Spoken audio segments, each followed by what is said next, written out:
नमस्कार, welcome back to money India 9।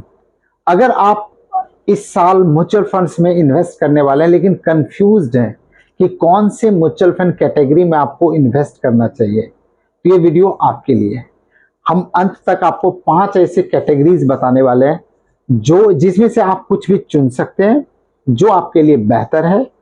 और लेकिन इससे पहले रिसर्च जरूर कर लेंगे, क्योंकि जो भी मेरा वीडियो आपका होता है कहीं भी जो वीडियो बनाया जाता है वो सिर्फ और सिर्फ एजुकेशनल पर्पस की पॉइंट ऑफ व्यू से बनाया जाता है। तो जब भी आप इन्वेस्ट करें उसके पहले आप रिसर्च जरूर कर लेंगे। तो चलिए वीडियो शुरू करते हैं। 5 कैटेगरी की बात करेंगे जिसमें कि आप म्यूचुअल फंड में एसआईपी शुरू कर सकते हैं। तो सबसे पहला है इंडेक्स फंड। अब इंडेक्स फंड क्या होता है? इंडेक्स फंड मार्केट इंडेक्स को ट्रैक करता है, यानी मार्केट जैसे ऊपर जाएगा नीचे जाएगा वो उसको ट्रैक करके इंडेक्स फंड बनाया जाता है।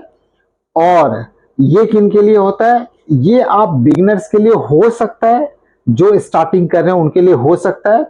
मॉडरेट रिस्क होता है इसमें, और जो आपको पता ही चल जाएगा कि मार्केट ऊपर जा रहा है नीचे जा रहा है, इंडेक्स ऊपर जा रहा है नीचे जा रहा है, उसमें जो है इन्वेस्टमेंट इसके जो पोर्टफोलियो मैनेजर होते हैं, एलोकेशन मैनेजर होते हैं, वो उसमें इसको करते हैं। तो एक हो गया पहला इंडेक्स फंड्स। दूसरा हो गया आपका लार्ज कैप। लार्ज कैप वो कंपनीज होते हैं, वो फंड्स होते हैं उसमें जो कि बड़ी बड़ी कंपनियां जो ऑलरेडी एस्टेब्लिश है, जैसे रिलायंस इंडस्ट्रीज लिमिटेड ले लो, एल&टी हो गया, आईसीआईसीआई बैंक, एचडीएफसी बैंक, बहुत सारे हैं जो ऑलरेडी एस्टेब्लिश कंपनियां हैं इंडिया की, उसमें वो फंड्स लगाया जाता है। तो इसका मतलब क्या हुआ कि ये आपको ग्रोथ हो सकता है कि कम दे, लेकिन आपका पैसा सेफ रहेगा। जो कंजर्वेटिव टाइप के लोग होते हैं, जो जिनको ज्यादा पैसा मतलब कि रिस्क नहीं लेना है, वो इस फंड को चुनते हैं। लार्ज कैप फंड इसको कहते हैं। उसके बाद एक आता है तीसरा फंड, वो होता है फ्लैक्सी फंड्स। फ्लैक्सी फंड्स क्या होता है?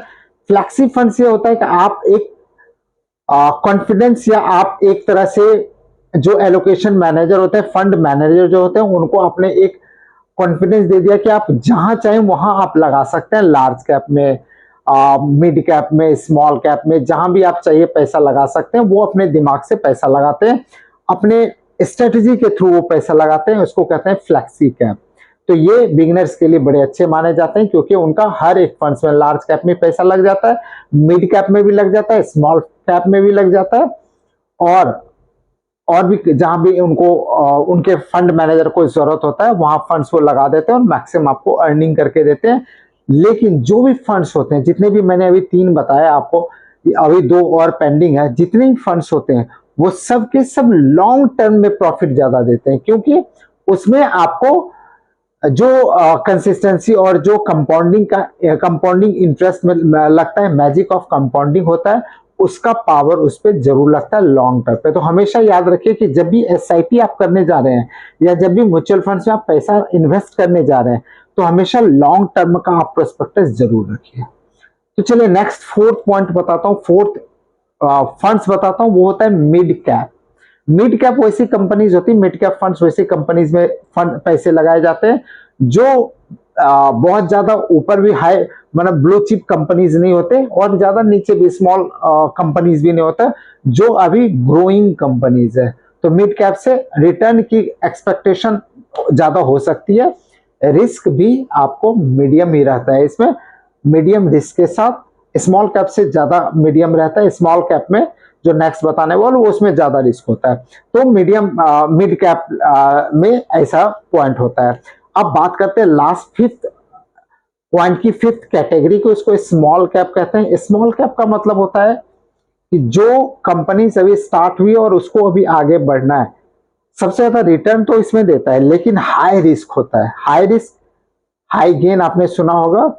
तो ये स्मॉल फंड्स में होते हैं। ये किसके लिए कहा जाता है कि ये उन लोगों के लिए जो एक्सपीरियंस्ड लोग हैं, उनके लिए है ये स्मॉल कैप फंड्स। तो इसमें नए बिगिनर्स को थोड़ा सा रुक के चलना चाहिए, बिगिनर्स को थोड़ा सा, क्योंकि ये इसकी वॉलेटिलिटी बहुत ज्यादा होती है, तो इस वजह से लोग इसको थोड़ा सा इग्नोर करते हैं।